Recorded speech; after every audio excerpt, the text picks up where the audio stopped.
y dividendos, el cual será impartido por el licenciado Efraín Ortiz Pérez, de quien haré un breve resumen de su trayectoria profesional. Es licenciado en Contaduría, egresado de la Facultad de Estudios Superiores Cuautitlán de la UNAM. Muchas gracias. Pues, nuevamente, buenos días. Supongo que la mayoría de ustedes, o todos, son contadores. Estamos involucrados con la administración del negocio, ya sea en su manejo operativo o informativo, que la mayoría de nosotros como contadores llevamos la parte fiscal y contable y financiera. En esta parte hay algunos detalles que tenemos que cuidar dentro del área que nos corresponde. Como fiscalistas vamos a cuidar que el impuesto se pague correctamente.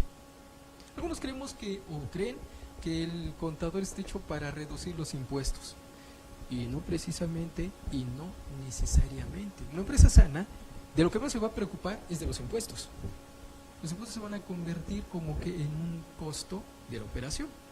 En la parte financiera, el contador financiero lo que va a ver es gastos. Todo lo que salga de la empresa es gasto o costo, pero son erogaciones. Lo que voy a buscar es que el flujo sea el necesario para que la empresa siga trabajando. ¿Para qué creamos una empresa? ¿Cuál es la intención de abrir una empresa? Exacto, tener utilidades, ganar. Si yo invierto, quiero que mi dinero regrese adicionado con una ganancia. No voy a poner a trabajar mi dinero donde no voy a ganar, ¿verdad? Obviamente, si nosotros sabemos que un negocio es rentable, vamos a invertir. Cuando buscamos información en bolsa de valores, si queremos comprar acciones, vamos a buscar las que tengan mejores rendimientos, las que ofrezcan mejores resultados, obviamente. Pero si no conocemos el negocio o la empresa, el problema va a ser la incertidumbre.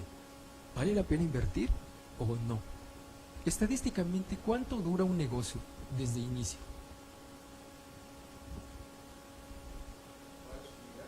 Sí, cuando una empresa inicia, ¿cómo sabemos si va a ganar o incluso si va a desaparecer en sus primeros meses o años?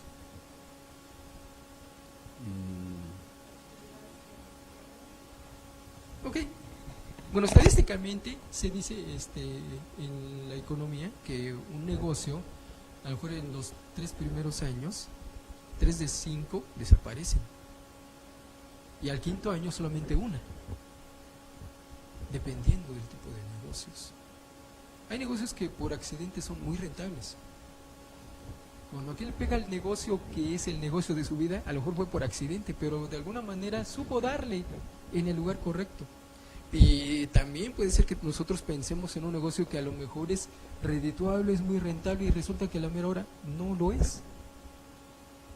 ¿Qué pasa con algunas empresas de mucho nombre, a lo mejor de tradición, y con el paso del tiempo fueron desapareciendo o limitándose a existir solamente? Empresas como Kodak. Hace muchos años no comprabas una cámara que no fuera Kodak, o rollos de película, o flashes o demás que no fuera Kodak. Bueno, después entra la competencia, y después la competencia le dio en la torre a toda la fotografía virtual, digital. Y hoy cualquiera toma fotografías, una selfie, sin tomar clases de fotografía. Entonces esas empresas no es que no se pudieran adaptar, sino que el cambio llegó demasiado rápido.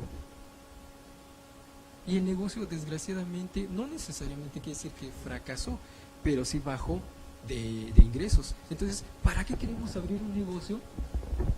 Para que me dé dinero, que sea lucrativo. Estoy hablando de un negocio. Hay quienes optan por abrir una sociedad civil, una asociación civil, por ejemplo, una escuela, una institución de beneficencia. Es correcto, es bueno, pero lo que nosotros queremos es que la misma entidad me dé para generar gastos, ¿no? Sé que no voy a lucrar, o no esa es la intención, pero sí sé que el mismo aparato económico, porque finalmente se maneja con dinero, me tiene que dar para sufragar sus propios gastos y cumplir con la actividad o con el objetivo para el que fue creado. Entonces, al final de cuentas, todo es regresar. Meto dinero, regresa dinero, o eso debería ser, ¿no? Y cuando hablamos de un negocio, al final, ¿qué es lo que voy a obtener? Una ganancia, una utilidad, un rendimiento, todo lo que a mí me llamó la atención de ese negocio. Es cierto que hay negocios que están hechos para planear, es cierto, sí, no digo que no, ya sea por publicidad, por imagen o por cuestión fiscal.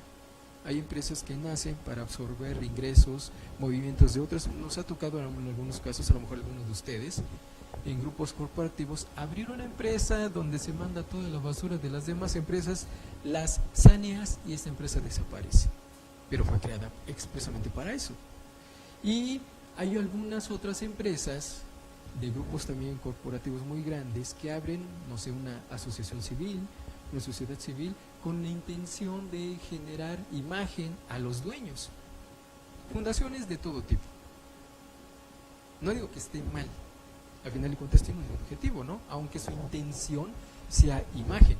Finalmente deben de cumplir con un objetivo y para eso tenemos la filosofía corporativa. ¿Cuál es la misión, la visión de la empresa? Pero al final de cuentas eso es lo que queremos, que haya algo que nos dé a ganar. Y generalmente nos inclinamos por una sociedad mercantil. ¿Por qué? Porque el lucro es lo que me va a dar a mí la ganancia. Vendo, compro y gasto, pero tengo que tener una ganancia, tengo que tener un margen de utilidad. Para eso nosotros se supone que conocemos el entorno económico, pero sobre todo conocemos de negocios. Ese es nuestro negocio, la asesoría de los negocios. Ustedes podrán creer, yo no tengo una empresa, no te creas, tú eres tu empresa. Si trabajas para otra empresa, tú eres tu empresa, que asesoras a la empresa para la cual laboras o a la que le das servicios. Al final de cuentas, todo es así. ¿Alguno de ustedes es socio de una empresa? ¿O tiene un negocio personal? ¿O trabaja de manera independiente? Ok, recuérdense, su empresa son ustedes.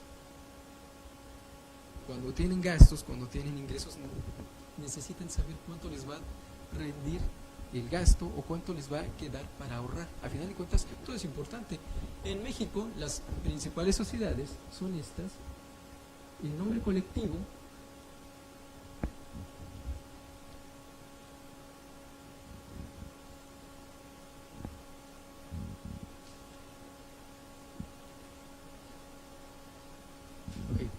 en comandita simple, estas dos, fíjense, hace años que estaban olvidadas, estaban en el olvido, ya casi nadie las operaba.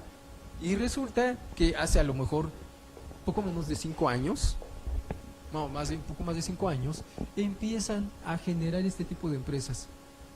Porque ¿cuál es la razón? Porque de repente empresas que ya estaban en el olvido pero no extinguidas, volvían a operar, volvían a crearse.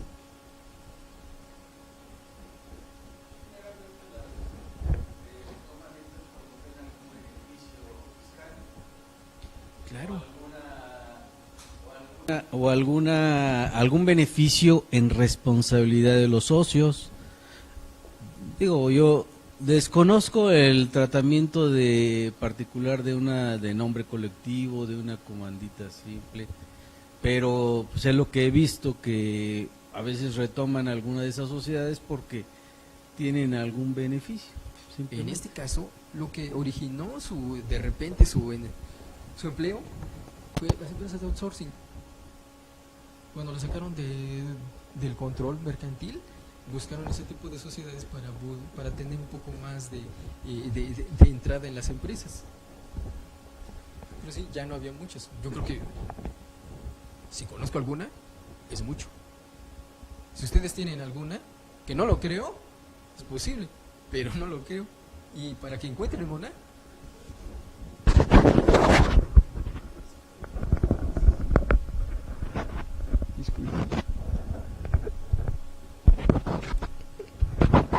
pues para que encuentren una, no necesariamente va a ser en operaciones, a lo mejor para alguna cuestión administrativa o de control. Una sociedad anónima, antes, las sociedades de responsabilidad limitada. ¿Por qué a los extranjeros les gusta mucho ese tipo de empresas? Por lo mismo, responsabilidad limitada. Los extranjeros tienen mucho ese tipo de sociedades. Y en México, la sociedad anónima, por excelencia, es la que más se emplea. Porque es más fácil de su manejo, su control también. Los socios no se hacen responsables hasta por el monto de sus acciones. Y hasta ahí. Sociedad en comandita por acciones, sociedad cooperativa y por acciones. Esta es la nueva, la sociedad por acciones simplificada. La novedad. ¿Qué son esas? Las sociedades unipersonales. Ustedes ya pueden abrir su propia empresa, que es una sociedad por acciones simplificada, con un solo o con más accionistas. Obviamente con sus restricciones, pero es la última que se crea. Mencionado sociedad, ¿puede ser con un solo socio? Así es. Lo curioso es que es una sociedad con un socio, entonces no hay sociedad. Pues no hay sociedad, exactamente. Pero es un socio. Y así lo manejan. Así lo manejan. Sí tiene un tipo de creación, ese tipo de cosas, facilidades en materia fiscal, con sus límites en el capital, en el monto de sus ingresos, pero sí, tú puedes crear tu propia empresa, sociedad por acciones simplificada. Ok, gracias. Pero como les digo, si no hay socios, no hay sociedad. Si eres un solo socio, de tu manera se sigue llamando sociedad.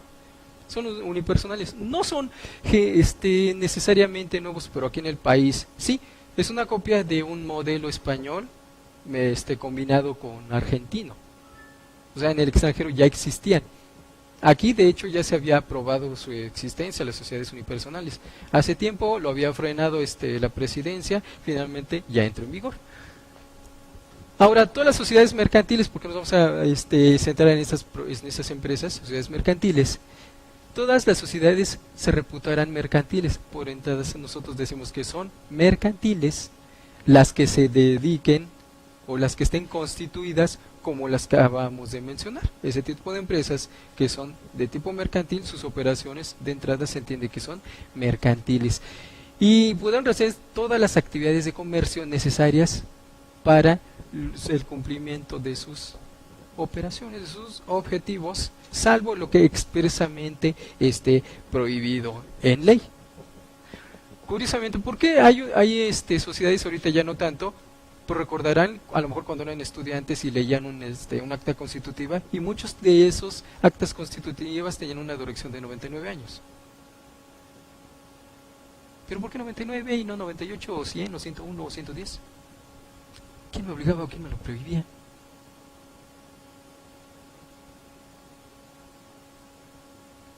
Y actualmente yo le puedo poner, es más, le puedo poner indefinido.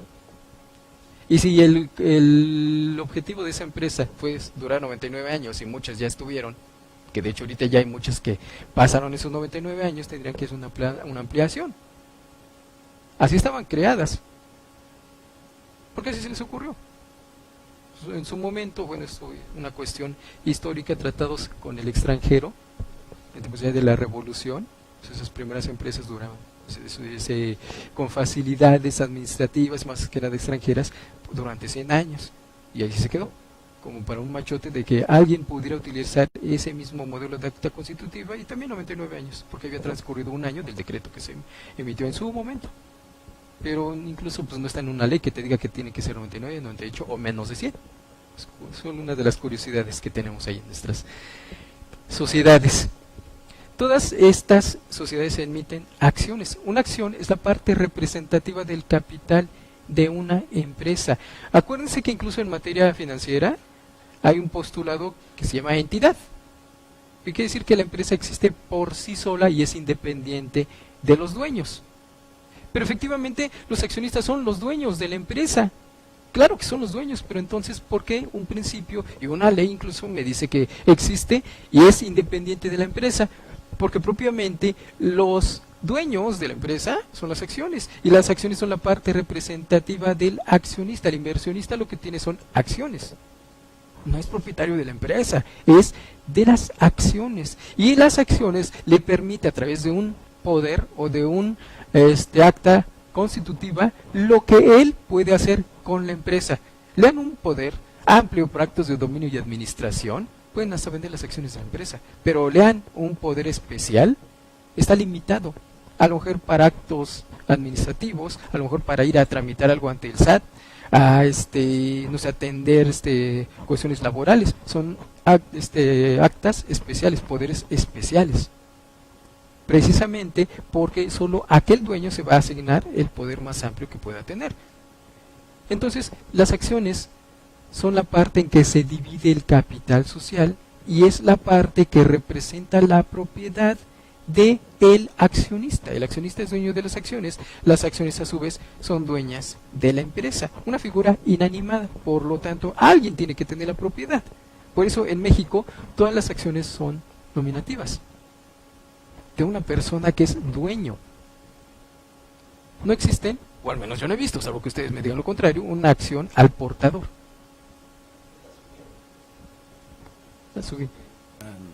Antes había portador, pero hubo un cambio, ¿no?, en la ley, donde dijeron ya no pueden ser al portador, deben ser nominativas. ¿Recuerdan ustedes que hace algunos años, ¿perdón? Eso iba, hace algunos años todavía en el periódico leían anuncios que decían se compran acciones de Telmex? Y si tú te encontrabas en un cajón olvidado de tu casa, de tu abuelo que te heredó la casa y estaban unas acciones escondidas, eras propietario de esas acciones. Y eras accionista y las podías vender. Hoy, no sé, creo que ya no hay. Bueno, yo no creo que ya hay alguien que todavía esté vendiendo, ya se han de haber canjeado. Pero sí, hace algunos años todavía había gente que compraba acciones de Telmex. Sí, efectivamente. ¿Por qué? Porque cualquiera que las tuviera, las podía hacer efectivas. ¿Sí? Actualmente ya no. Hay incluso un libro de registro de accionistas que en teoría todas las empresas deberían tener. ¿Han visto las suyas?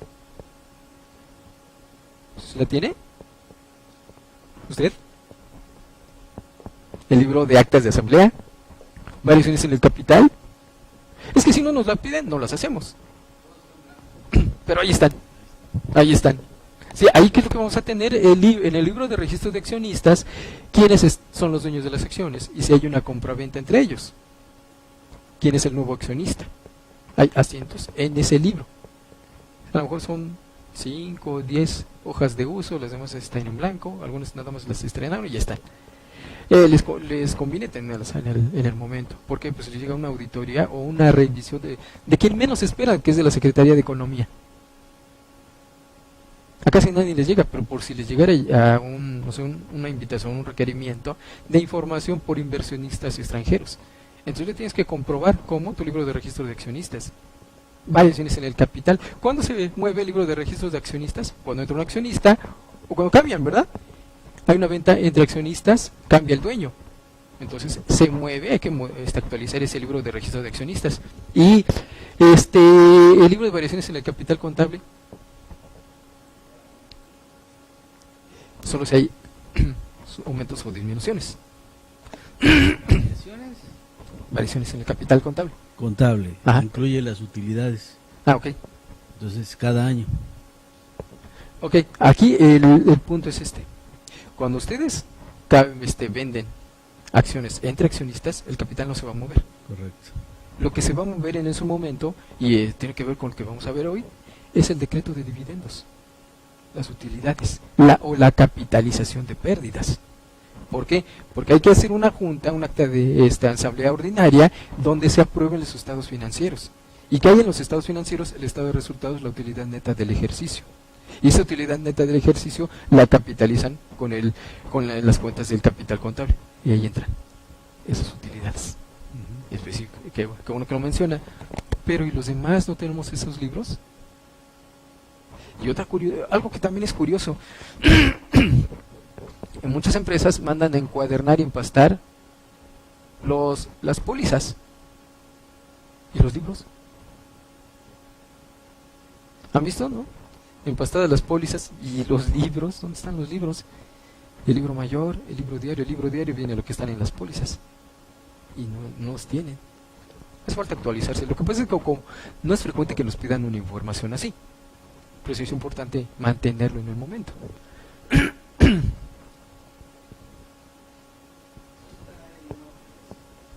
¿Legal? Mercantil. ¿Perdón? Mercantil, Ley General Ajá. de Sociedades Mercantiles, pero como no le hacemos caso. Digo, pero sí hay un artículo que diga debes de mantener... Sí, al rato lo tus buscamos. libros. Ujú. ¿Perdón? Sí, al rato lo Ok. leemos. Ujú. Gracias.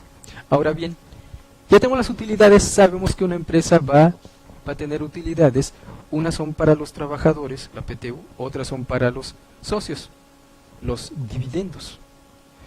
Los trabajadores no perciben dividendos, salvo que les paguen con acciones algo que le deban, ¿no?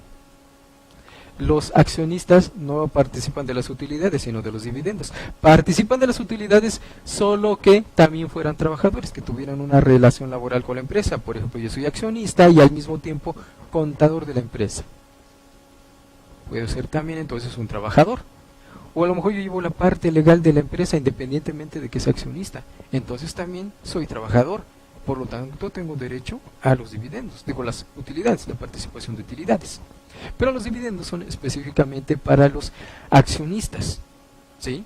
Por eso es que no hay manera de que al trabajador o que el trabajador exija dividendos solo porque el accionista los tuvo. Algunos detalles se corrigieron con las modificaciones a diversas leyes. Hace años, la PTU, por ejemplo, se calculaba con datos contables. Y hubo demandas de amparo, aquí había gente que estaba amparada en contra del cálculo de la PTU, con base en un artículo que tomaba datos contables para que se calculara en base a la misma utilidad fiscal, como es ahora. Se cambia la ley y ahora obviamente ya tenemos casi el mismo dato. Ahora lo que busca el accionista es que tenga suficientes utilidades en los estados financieros. Ahora vamos a ver por qué. Entonces los dividendos son los rendimientos que hay que pagarle al accionista. Y que tenemos como una definición, porque no hay en la ley del impuesto sobre la renta, ni en el Código Fiscal de la Federación, ni en la ley del IVA, ni en el derecho común una definición, pues sí me dice que hay una obligación de pagarlas. En la NIF A5 dice el valor residual de los ingresos de una entidad lucrativa después de haber disminuido sus costos y gastos relativos reconocidos en el estado de resultados, siempre que estos últimos sean menores a dichos ingresos. O sea, ingresos menos costos, menos gastos, me da mi utilidad. Esa es la primera definición de utilidad. Después, el 76 me dice que entre parafraseando lo que dice la norma, decretos de dividendos son distribuciones por parte de la entidad, ya sea en efectivo o sus equivalentes a favor de los propietarios, derivados del rendimiento de su inversión. Eso es importante, derivados del rendimiento de su inversión. O sea, lo que yo puse a trabajar me va a generar una ganancia, los cuales representan disminuciones del capital ganado y consecuentemente del capital contable de la entidad siempre que haya algún reparto. Capitalizaciones de utilidades o pérdidas integrales. También si tengo pérdidas y las capitalizo, es como si yo de parte de mis recursos las absorbiera, es como si me dieran las ganancias, pero con esa ganancia pagar esas pérdidas. Acuérdense que incluso hay una reserva, que casi no las hacen, la reserva legal o el quintal como lo llaman.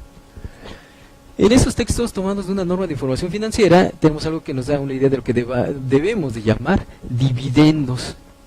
Los tipos de dividendos. Ahora aquí, ¿alguno de ustedes ha hecho el cálculo para el reparto de dividendos? ¿No? No, esa sería la retención. Más bien, decretar el monto a pagar de dividendos. Sencillísimo. O es más, las empresas de ustedes tienen ya hechos los repartos de dividendos. Porque no entiendo por qué hay algunas empresas que mantienen ahí los dividendos sin pagarlos. Y ves el flujo y el flujo es bueno. Ves el capital es bueno. Ves las utilidades y se van acumulando. Yo creo que hace falta también un poco de premio para los accionistas, que no es necesariamente lo que se debe de hacer, si es que el problema es la capitalización. Es a veces engañoso. Dividendos regulares, que yo establezca un pago fijo y permanente a los socios. De hecho, viene también como un error en algunas estrategias de planeación, Yo no le puedo pagar, si quiero le puedo pagar un dividendo al accionista siempre y cuando ya haya utilidades. ¿Por qué? Porque si yo lo que pretendo es financiar al accionista, pero no tengo utilidades obtenidas, no puedo repartir dividendos. Eso es una de las prohibiciones de la Ley General de Sociedades Mercantiles. Si hay pérdida, tengo que absorber esa pérdida con utilidades posteriores. No puedo repartir dividendos. Entonces, los anticipos de dividendos que se le ocurren a algunas empresas no están permitidas. ¿Por qué? Porque primero debe de haber una utilidad donde se decrete el reparto. ¿Y cuándo lo hay? Cuando en la asamblea ordinaria de accionistas se aprueban los estados financieros y hay un estado de resultados que contiene una utilidad neta. De hecho, en estos días ya se debería estar celebrando esa asamblea, ¿no? Para la aprobación de los estados financieros y el posible reparto, si es que eso es lo que deciden, un decreto de dividendos. Pero primero tiene que haber estados financieros con utilidades generadas o acumuladas que sean susceptibles de reparto. Por ejemplo, si este año, supongamos que mi empresa nació en el 2016 y generalmente todas tienen pérdida, inicia con una pérdida de 500,000 pesos. Cierro 2017 con una utilidad de 300,000 de ese año.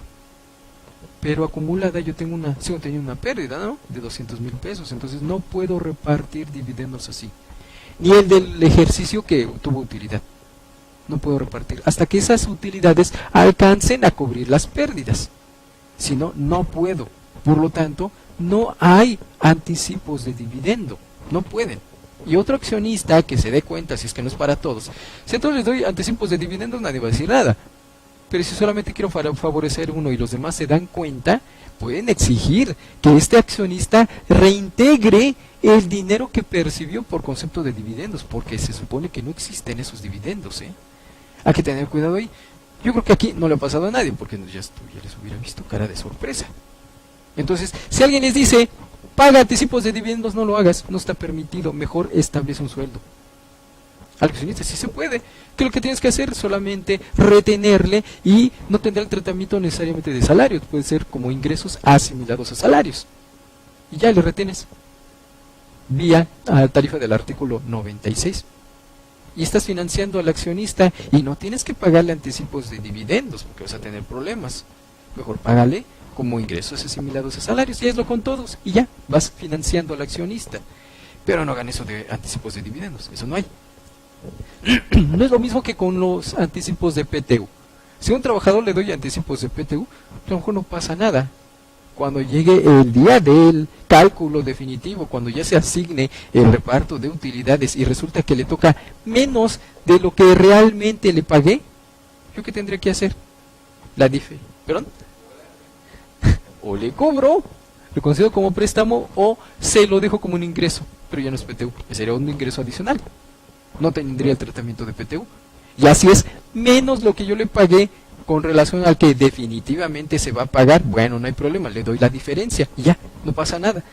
Lo va a hacer cuando le pague de menos, porque entonces sí, además de que es grabado por impuestos sobre la renta, no tendría exención y integraría también al salario base de cotización. Estoy hablando del trabajador, lo que al trabajador le corresponde. Al accionista lo que le va a corresponder son los dividendos. Entonces, esos dividendos se basan en el pago de un dividendo fijo en cada periodo. No es muy recomendable si no tienen primero los dividendos generados. Fictos. Estos son los que causan un poco más de problemas a las empresas. ¿Por qué? ¿Qué son los dividendos fictos?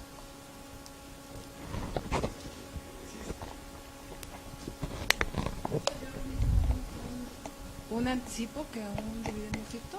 De hecho, sí. Si le doy un anticipo de dividendos, no es un dividendo, por lo tanto es un dividendo ficto.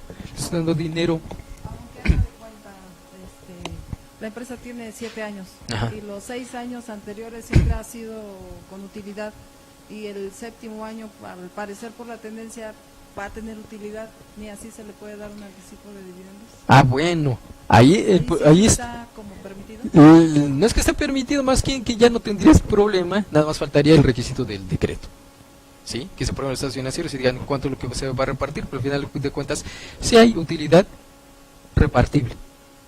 Pero Sí. siempre y cuando esté, no sé, avalado ante una junta de accionistas. Sí, una asamblea de accionistas, así es. Sí, porque ejercicios anteriores no deberías tener ningún problema, y independientemente de que se haya aprobado el resultado o no, porque tienes 6 años con utilidades. Si estás esperando a repartir el séptimo, yo no le veo caso. Aprueba los ejercicios anteriores y el séptimo no importa cuándo se apruebe. Entonces, al final del día, cuando repartan los dividendos, son de utilidades anteriores al ejercicio que se está por aprobar o que está por terminar, y entonces no tienes ningún problema para repartir dividendos. ¿qué es lo que haríamos? Pues, ¿por qué no celebramos el decreto independientemente de que de lo pagues o no? Ya lo repartiste, pero manténlo en la empresa para no dañar el flujo. A final de cuentas ya se sabe cuánto le corresponde a cada accionista, ¿no? Entonces ya si los quiere retirar o no, pues ya es su problema, pero mientras ya sabe que tiene ese derecho, ahí ya no tendría ningún problema. Finalmente es su dinero y hay utilidades justificadas. ¿Cuál sería la intención ahí? Pues de que el accionista pues ya tenga en mente o tenga ya definitivo el beneficio que tiene. Porque si mantenemos las utilidades ahí ociosas, pues yo creo que no. ¿Por qué no mejor abren otra empresa? Tienen dinero. Por ejemplo, independientemente de que tenga utilidades grandes, si por ejemplo tiene yo lo he visto por ejemplo en casos cuando tienen préstamos de bancos, los bancos para darte una cantidad fuerte te dicen que no puedes repartir dividendos Por capital. por el capital. Así es. Entonces, hasta ahí se queda, aunque sea muy grande y la utilidad sea muy alta, no puedes repartir dividendos hasta que termines el préstamo que tienes. Y obviamente necesitas los estados financieros de manera, digamos, decente, o Ajá. de manera, de mostrarlos de buena manera, con buenas utilidades para poder acceder al crédito. Fíjense. Entonces, eso también depende, o sea, no es necesariamente que tengas ahí utilidades ociosas, sino que a lo mejor están limitadas a que no puedas repartir ni dividendos o tengas que planear una estrategia para mostrar tu empresa de manera sana. Fíjense. ¿Por qué sale caro financiarse del capital? Es decir, si yo comparo, a lo mejor necesito un préstamo, voy a hacer una inversión y quiero que me hagan una proyección. Una opción, préstamo al banco.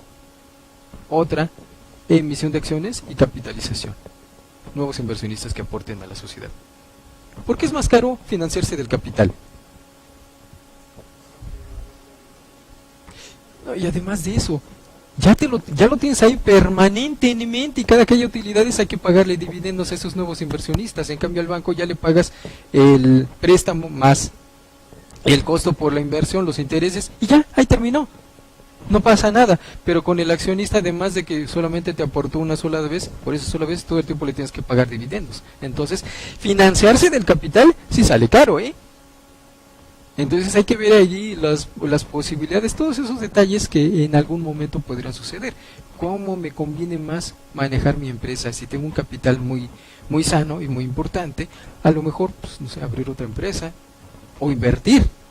Se puede. Pero en el caso de los préstamos, sale caro financiarse del propio capital. Si ya tenemos accionistas, no vale la pena meter más accionistas porque es más reparto de dividendos por el mismo capital. Entonces yo creo que ahí la estrategia sería más bien de tipo, sucede mucho en las empresas familiares, que ya creo que a muchos les ha tocado, ¿no? Que entra un familiar a la empresa y pues a lo mejor no hace nada, pero ahí tiene que estar. Ni modo. No puede repartirse un dividendo sin que se haya obtenido una utilidad. Sin embargo, la ley del ISR considera algunos conceptos como utilidades distribuidas, conocidos popularmente como dividendos fictos. No son decretados, sino que la autoridad los considera como tal debido al beneficio que los socios obtienen por las siguientes operaciones, y son específicas. Intereses derivados de la tenencia accionaria hasta por 3 años. Esto nos dice la Ley General de Sociedades Mercantiles, que sí, a los accionistas, ¿no? a los que se tienen que pagar un interés durante los primeros 3 años de la empresa. Si está establecido en el acta constitutiva, esos intereses que se les tienen que pagar, a lo mejor ni siquiera hay todavía utilidades. Son los primeros 3 años, pero los intereses sí se les tiene que pagar. Entonces, en materia fiscal, no mercantil, en materia fiscal la ley del impuesto sobre la renta me dice que esos intereses se consideran dividendos distribuidos, o sea, dividendos fictos. Porque no hay utilidades, pero hay que pagar los intereses. El otro, Préstamo a los socios o accionistas, a excepción de aquellos que reúnan los siguientes requisitos. Primero, préstamos. Es una manera de decir, si te doy anticipos de dividendos, te estoy dando un préstamo, pero finalmente lo mismo. Entonces, esos anticipos, que son préstamos, también se consideran dividendos fictos, salvo que, dice aquí, sean consecuencia normal de las operaciones de la persona moral. Es decir, que el préstamo no haya sido más que por las inversiones, por gastos que tengan que hacer, pero porque la empresa lo necesitaba en ese momento. Acuérdense que existen aportaciones para futuros aumentos de capital también, las AFACs. Que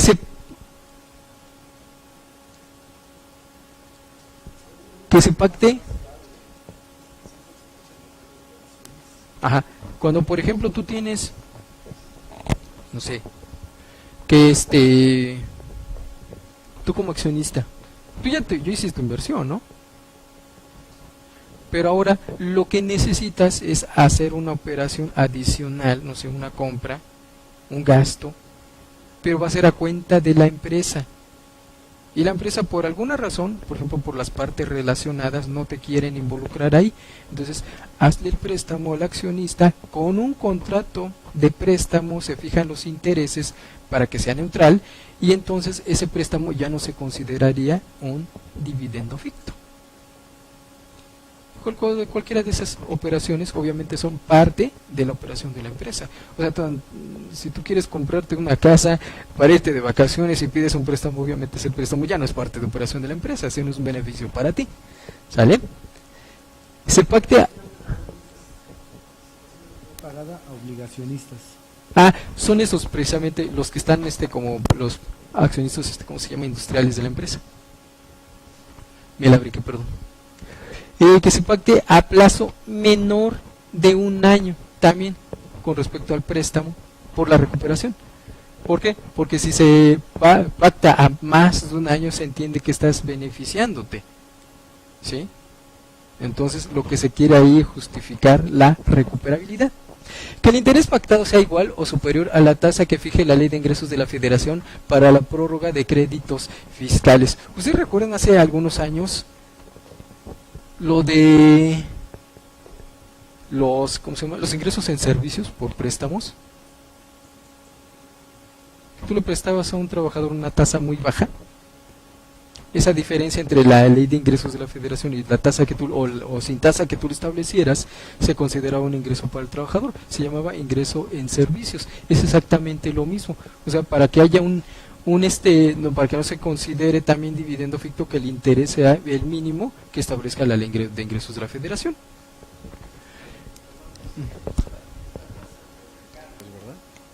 Sí. Porque ya no, anteriormente establecía en la Ley de Ingresos de la Federación una tasa del 10%. Ya no está en la Ley de Ingresos de la Federación. Y esta a la que se refiere es la tasa de recargos. Hay una que es prórroga de créditos fiscales y otra por mora. Sí, las de recargos, efectivamente. Okay. Sí, es que hay dos tipos, por prórroga y por mora. ¿Sale? Okay. Generalmente la que nosotros utilizamos es la de por mora, 1.47. Hay una parte en la ley en la que se supone que cuando tú das un préstamo tiene que ser una su tasa igual o parecida a la que tienes en créditos tú también.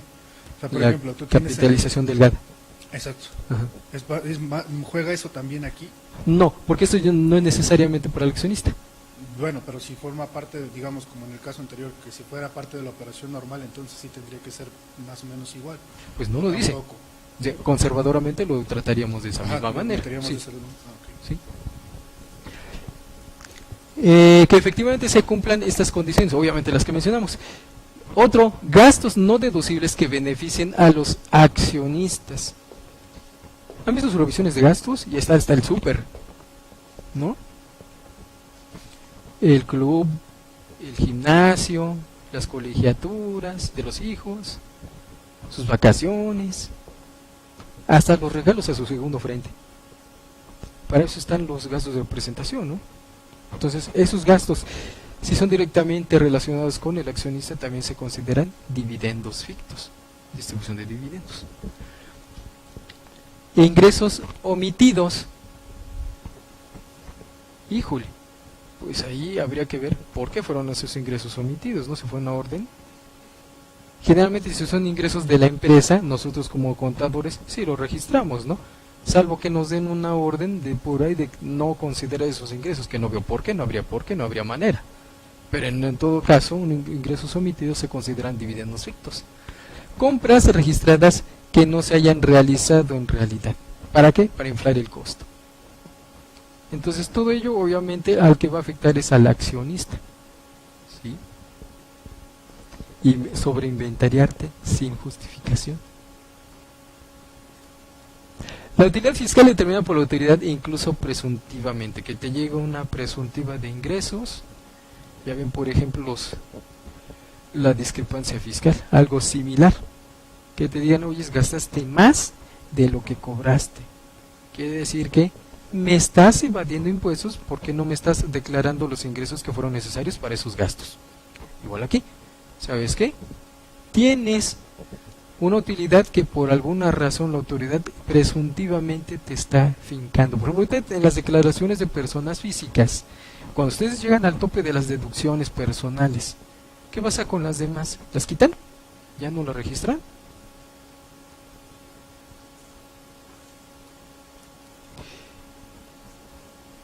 Claro. Incluso ingresos por que no tiene nada que ver con sus actividades o préstamos, finalmente es dinero. No es un ingreso, pero es dinero que obtienen. La autoridad no lo sabe, pero ustedes tienen dinero, entonces lo tienen que manifestar para que no se considere un ingreso acumulable. La enajenación de bienes, venden su casa y dicen, pues al fin que no está grabado, está exento, ¿yo para qué lo declaro? Si no lo declaras, pierdes la exención, ¿eh? Solamente es un dato informativo, no pasa nada si lo manifiestas. Además te ayuda porque al siguiente, supongamos que tengas más gastos que ingresos, ese ingreso te justifica los gastos que hagas. Te tienen que relacionar una con la otra, en estas declaraciones que estamos presentando. Aquí está incluso un criterio de la autoridad, dice que los préstamos a socios y accionistas son dividendos. El artículo 140, fracciones 2 y 3 de la ley del ISR considera como dividendos o utilidades los préstamos efectuados a socios o accionistas que no reúnan los requisitos indicados en la citada disposición, los que acabamos de mencionar. En los términos del artículo 10 de la misma ley, las personas morales que distribuyan dividendos o utilidades que no provengan de la cuenta de utilidad fiscal neta deberán calcular el impuesto que corresponda. Entonces, a esos dividendos fictos no les corresponde el beneficio de la CUFIN, ¿eh? ¿Qué es la CUFIN? Al rato que lo veamos, es la parte de las utilidades que ya pagan en impuestos. Entonces, esos dividendos fictos, por no ser dividendos, no tienen el beneficio de CUFIN, no les corresponde CUFIN, por lo tanto, el total obtenido causa impuestos sobre la renta. ¿Sale? Derivado de que la aplicación de los ingresos tipificados como utilidades distribuidos no provienen de la cuenta de utilidad fiscal neta, por lo que estas debe de estarse a lo dispuesto en el artículo 10, es decir, la retención, multiplicarlo por el factor de piramidación, aplicarle la tasa y retener el impuesto. ¿Sale? ¿Sí? Ahorita acaba de mencionar que los fictos no tienen derecho al enfrentamiento de la CUFIN. Así es. ¿Pero eso en dónde lo establece? De hecho aquí. No provienen de la cuenta de utilidad fiscal neta. ¿Por qué? Porque propiamente, ¿qué es lo que primero necesitamos? Que sean dividendos decretados. Los anticipos de dividendos, los dividendos fictos y todos esos que estaban ya enlistados, no provienen de una distribución. No son dividendos propiamente. Que la ley del impuesto sobre la renta les dé ese tratamiento solamente es para la retención. Por eso es que no se considera utilidad. Al no ser utilidad, no hay CUFIN.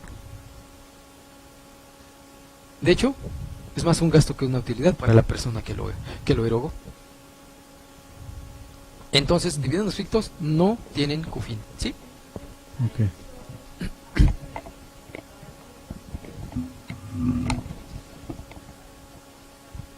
Bueno, Ajá, el problema es que ese 10% no aplicaría. ¿Por qué? Porque del otro lado, o va en contra de la autoridad, está bien. Tú no me lo consideres dividendo, yo tampoco te lo considero dividendo para efectos de la retención. Me lo grabas como dividendo ficto, pero no me lo vas a grabar como dividendo, porque tú me estás diciendo que no es dividendo, ¿no? Y entonces sería nada más la tasa general del 30%. Así es, ese es solamente su castigo, el 30% del impuesto, pero no el 10%. ¿Por qué? Porque no es dividendo, ¿sale? El otro, los dividendos neutros, son aquellos que les dan un efecto cero. ¿Qué pasa con el mercado cuando yo, se supone, tengo que tener cotizables mis acciones? Vendo mis acciones, pero también emito una nueva serie de acciones y no necesariamente con un valor nominal alto. Lo que hacen es reducir el valor. ¿Qué es lo que hacen? Un efecto matemático, como mis inventarios. Tengo un valor de mi capital, emito acciones sin valor nominal y esas acciones absorben parte del capital. Al final, dividendos sin riesgo, con riesgo cero, tienen cero utilidades. Son acciones, son dividendos que a final de cuentas no tienen efecto. No hay ingreso, no hay egreso. ¿Cómo percibo entonces ese beneficio? Pues en las acciones. Hay incluso una opción de nosotros, en la reducción de capital. Yo puedo tener un capital muy alto y puedo hacer una reducción del capital sin la necesidad de disminuir acciones. ¿Qué es lo que hago? Disminuir el valor nominal de las acciones. No reduzco las acciones, sí reduzco el capital. ¿Qué hago? Entregarle dinero al accionista con el mismo número de acciones y las acciones tienen ahora un nuevo valor nominal. ¿Sale? Eso es algo similar a esto, un efecto cero. Reparto económicamente, pero no le pego a mis utilidades. No es muy común. Lo que pasa es que son solo... Ajá. Son acciones sin valor nominal. Solamente para que te... Por ejemplo, cuando hay no sé, que entra alguien a una empresa, perdón, como el pago en acciones, no te doy, por ejemplo, si a mis trabajadores el momento de la PTU, algunos incluso recomiendan, para no como una mera planeación fiscal, pagarle como acciones. Entonces te pago, en lugar de pagarte tus dividendos, te pago acciones. Y esas acciones tienen el valor que tú tengas como deuda, como beneficiario de las acciones, pero no tienes utilidades todavía. No tienen un valor nominativo. Valor nominativo es el que tenga en el momento, ¿sale? Con sus utilidades y pérdidas. Contador, en el caso que mencionaba de que hace un reembolso, pero no hace cancelación de acciones. Ok. Pero tiene que hacer una asamblea para cambiarles de valor nominal. De hecho, para disminución, sí, tiene que haber una asamblea extraordinaria para la disminución del capital. Ajá, pero originalmente vamos a pensar que cada acción vale 10 pesos. Y dice, ok, hay 100,000 acciones, etcétera. Entonces dice, ok, vamos a hacer un reembolso de capital, vamos a darles tal cantidad por acción, pero sin hacer disminución de acciones. Así es. Pero previamente eso se tiene que cambiar a sin valor nominal, Pues porque originalmente yo estoy estableciendo que voy a reembolsar. Ajá. Entonces, pero no necesariamente puede perder su valor nominal, más bien se reasigna un valor. ¿Por qué? Porque a lo mejor tienes suficientes utilidades, suficientes, por ejemplo, los ingresos por primas en suscripción de acciones. Entonces, a lo mejor el valor nominal de una acción es de, no sé, 100 pesos por acción, pero comercialmente las puedes vender en 150.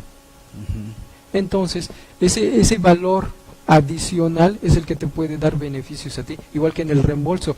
Tú tienes, por ejemplo, 50 acciones, por ejemplo, con un capital de 100,000, repartes 50,000 como disminución y te quedan otros 50,000 para no bajar el valor mínimo del capital. Entonces ahí lo que estás haciendo es una reducción del capital sin disminuir el número de acciones en circulación. ¿Qué es lo que hace? Pues nada más decretar la reducción del capital y reasignar un nuevo Y entonces valor en esa, nominal. vamos a decir, ya sea en esa misma acta o en otra, hago esa reasignación de valor nominal. Sí, se puede decir que en la misma acción ya encuentras un nuevo valor nominal. Gracias. Hay incluso, yo lo he visto en algunos que recomiendan a los trabajadores que yo no lo veo mucha planeación, porque lo único que haces es diferir, no el impuesto, sino el dinero, que tú le pagues al trabajador su PTU vía acciones y después le das un reembolso de capital. Pues no es lo mismo. Lo único que estás haciendo es tardar en pagarle. Hablamos de flujo. Si hoy no tiene flujo la empresa para pagar, lo que hace es diferirlo en un mes, y en un mes ya cobró su cartera, te lo puede pagar y no pasa nada. Aquí. Al final del día lo que hacen, como bueno, algunas empresas se financian con nómina. Si invierte la nómina un día antes, lo que genera de interés se queda en la empresa. El floating. Entonces es básicamente la idea, ¿no? Que se me ocurre que sea más bien financiar a la misma empresa. Nada más que ahí, entre el incremento al capital porque le pagaste acciones y después, como lo que quieres es traspasar el dinero, le haces una reducción de capital, pues falta que a la mera hora te digas, sí, ¿sabes qué? No, me quiero quedar como accionista. Pues también corres ese riesgo, ¿no? Sí. Pues yo ahí no le veo mucha planeación, porque más bien estás jugando con el dinero, aplazarlo. Y a lo mejor nos sale que te cueste más caro la reducción de capital, ¿eh? Ningún socio se puede privar de las ganancias que le correspondan. La distribución de utilidades y del capital social será en proporción al importe exhibido de las acciones, salvo que en el acta constitutiva se establezca algo distinto. Pero mientras, en proporción, se supone, eso es lo que dice la ley, en proporción al capital exhibido. Entonces, la tenencia en tu porcentaje de tenencia accionaria va a ser el beneficio que vas a obtener de los dividendos. Pues yo les digo que financiarse del capital sale caro, porque entran nuevos inversionistas, entra el dinero, lo emplean y todo, pero para toda la vida los van a tener como accionistas. Algunas empresas con... ¿sí? Ese tipo de